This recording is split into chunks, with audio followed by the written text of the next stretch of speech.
Time for some more Kitchen Table Astronomy with Hampshire College astronomer Dr. Salman Hameed at your kitchen table here in Amherst.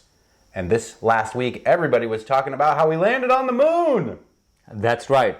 Really amazing. Although last week there was also a failure to land on the moon as well because the Russian mission failed, but the Indian mission succeeded. So depending on your geopolitical stance, you're either really happy or really sad or a little bit of mixed, depending on who you're rooting for about landing on the moon. That's right. And coming from Pakistan, it's all very mixed in it. Is it hard for you to root for India landing on the moon coming from Pakistan? No, I think it was actually really fascinating because I actually did a live coverage of it on my YouTube channel, and I had two Indian astronomers on it, and I think that was so cool. And it also, as I don't know, Monte, if you know it or not, I got into astronomy because of Carl Sagan. I did know that. Okay, but I think at the height of the Cold War, I remember reading about that Sagan actually worked with, in fact, he co-wrote a book with a Soviet astronomer in there about Search for Life, and he translated that book, and then they were on the same panels and things like that. And again, this is one of those things that stay with you, right? And so when this was happening, and I thought it would be really cool actually to have astronomers from India to talk about something that ideally, and it doesn't happen, but ideally it takes you beyond the boundaries, beyond the differences, beyond the politics of the Earth. And they're prominent astronomers over there. In fact, both of them were then on national television in India.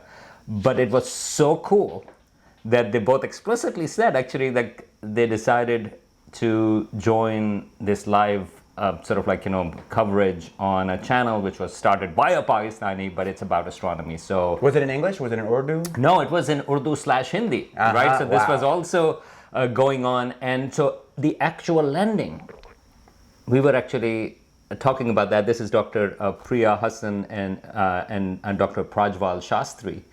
And and we were getting questions and things like that. So it was really cool. I think so. To answer your question, it is, the analogy that I used, I wrote an article about that too, how should Pakistanis feel about this? And one of the analogies that I used was, so cricket, of course, is a big deal. Yeah. So I think other than moon landing, I think cricket is the real division that comes in. And the analogy that I used is, so of course, in cricket final, for example, in a World Cup final, Pakistanis usually, of course, they don't root for India, but they also don't root for Australia for various reasons. They're usually very good, and there are tensions in there. So the analogy that I used was watching this landing on the moon was like watching India-Australia World Cup final, where you don't want to root for anyone, but you've already been knocked out in the group stage. So you really suck in that.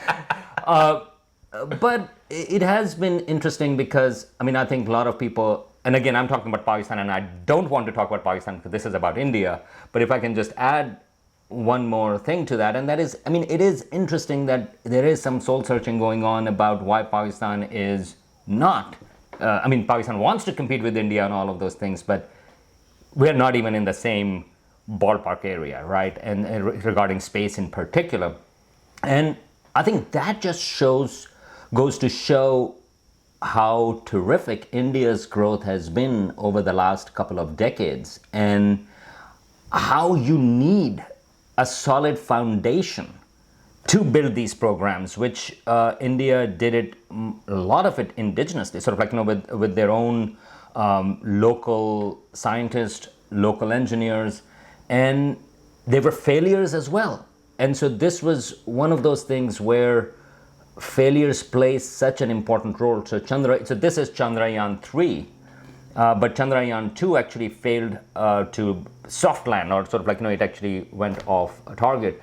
And that was in 2019, and so it took time for them to figure out what exactly went wrong.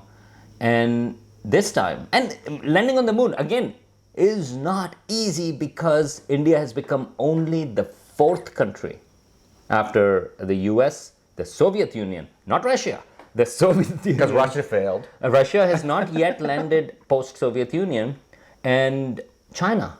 And China has been, again, has been exceptional because they have made 3 attempts to soft land on the moon, and they've succeeded all 3. In fact, before India, they were the only country in the last 20 years to actually have soft landed on the moon. So this is an enormous achievement, and I think when people talk about, and again, I want to bring up the critique also. I mean, of course, it also plays into the jingoism and things like that, and that's why from Pakistan perspective, I was also aware of the fact that you can also have in your face, yeah, you know, and that is also part of it, and that's one of the reasons why I wanted to do this live coverage with Indian astronomers, because it was just so nice that, okay, so here are both sides to a certain degree talking about the achievements and talking about the significance of it and talking about broader perspective minus the negative sides that also comes with that type of space exploration. Because the moon is for everybody. Hopefully, one of these days, we'll convince Laurie Anderson, the incredible artist and musician who has an exhibition, a virtual reality exhibit at Mass MoCA in North Adams, to go through that exhibit with us, because it begs the question, who owns the moon? And so now you, as a Pakistani astronomer, talking to Indian astronomers on this huge day where the Indians have landed on the south pole of the moon. So talk about what's important about this particular mission and why its success is important. So you would hear a lot about the south pole and of the moon, and that is because, in fact, like, you know, the next several missions that you're going to hear about, they would all be going to the south pole. The key reason is the detection of potential water there. This is not liquid water. This was ice water. That was in fact detected by the Chandrayaan-1, which was an orbiter back in 2009.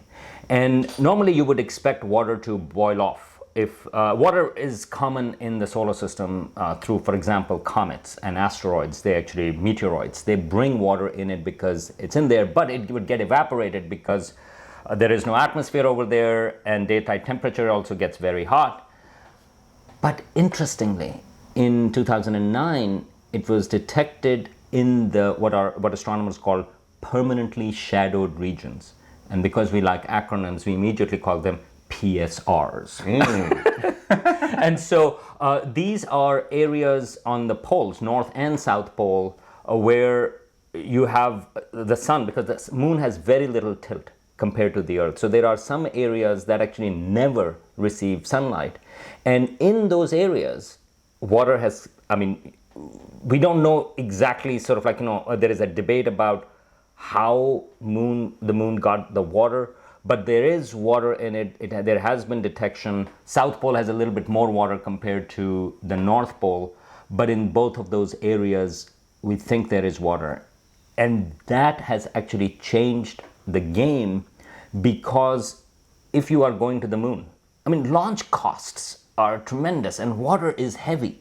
So if you can have access to local water, well, that actually really makes viable a space colony or settlement over there for astronauts. And also you can actually break the water into hydrogen and oxygen, and that can potentially use as a fuel as well. So instead of launching a huge heavy rocket from Earth to try to go to Mars, you could launch a huge heavy rocket from Earth and go to the moon, which is much closer, and then build a rocket on the moon using some of its resources and much more easily, with less gravity even, launch to Mars. That's exactly right. And in fact, there are plans potentially, because, and again, this is not science fiction.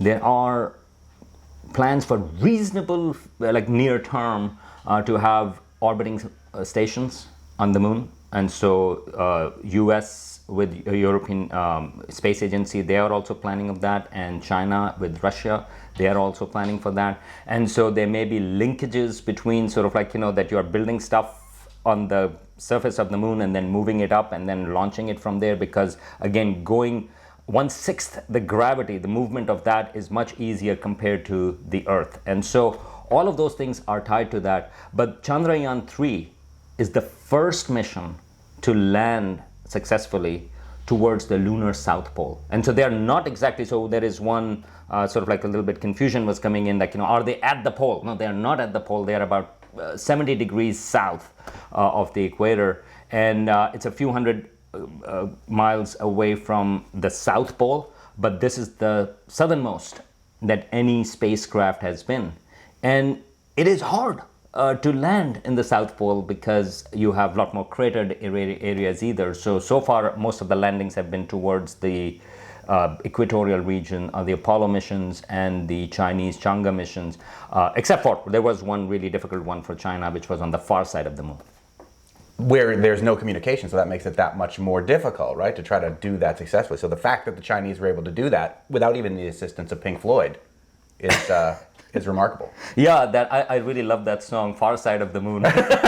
Which is what you call it, because it's technically not a dark side, right? Right. It's just far from us. And just to give a preview, there are a lot more missions going up. So now that Chandrayaan is there, and I should also mention that it's not just a lander, it also has a rover, which actually came out. So it was really cool, like, it landed, and a few hours later you actually saw the sort of like, the ramp go down, and a rover came down. A lot of it, Chandrayaan 3 is about the demonstration of technology. Chandrayaan 2, even though the lander failed, the orbiter is still there. And so part of this thing is to communicate with the orbiter and to demonstrate technology. And one of the things they've done is to, the first science results are out because it looked for temperatures, in the soil. So it dug a little bit and gave the first science results. But get ready, because there are going to be a lot more missions coming up. In fact, just yesterday, there was a mission from Japanese space agency called SLIM, Smart Lander for Investigating the Moon. Although in Japanese, apparently it's Moon Sniper. That's what it translates Cooler. as. That's much cooler than Slim. Moon Sniper Slim. It's kind of like a cool old blues man. Yeah, and so that actually has gotten delayed. This is this is going not to the South Pole, but the idea is to land within a few hundred feet of its designated target. So just think about it. So you have moon about over 200,000 miles away, and they really want to land within a few hundred feet of their target. So I can barely parallel park. Right, exactly. So that is what it's going to do, but because of bad weather, that actually got delayed. It also has an X-ray telescope that is going to, while on its way, it's going to launch that as well. And then there is a private company, Intuitive Machines, that is Houston-based, and that is going to potentially land around in November of this year. They are going to the lunar South Pole. And then, of course, there are missions from China, Chang'e 6, and then Chang'e 7, I think, is the sample return. Because one of the things about water is that we actually don't know exactly how much water there is, and we think there is also water molecules that are trapped within the soil of the moon, and we don't know how much there is. We don't know how easy or hard it would be to extract from there. Yes, lunar South Pole, this ice that has been discovered, well, that is on the surface. That's the reason why the plans for the US with the Artemis mission is to build a space settlement on the South Pole, because the water may be easier to find on the surface. Same thing, China is also planning on going there. But you may have a lot more water. There is evidence for water molecules throughout the surface of the moon and right underneath the surface, but we just don't know how hard or easy it will be to extract from it. So this is actually really fascinating, and of course when you do all of this stuff, you also get a lot of science, including about the origins of the moon. And so I think it's going to be a lot more activity on the lunar South Pole. Hopefully they don't disturb the penguins there. Do they have penguins on the South Pole of the moon? Probably not. We don't know. No, we do know. I think we pretty much know. No, but one of the things that was bothering me, and and I did dig a little bit into that, was like, hey, what about this North Pole? I mean, and as it turns out, it's South Pole has a little bit more water, but it turns out North Pole is actually pretty good too. But for various interesting historical reasons, South Pole has become the focus. And I just find it just interesting. We don't want to bother Santa Claus. Yeah, exactly. And so, so next Santa mission will be like, with the reindeers going up to the North Pole. But yeah, so, but keep an eye on the missions that are going in, and there will be a lot more.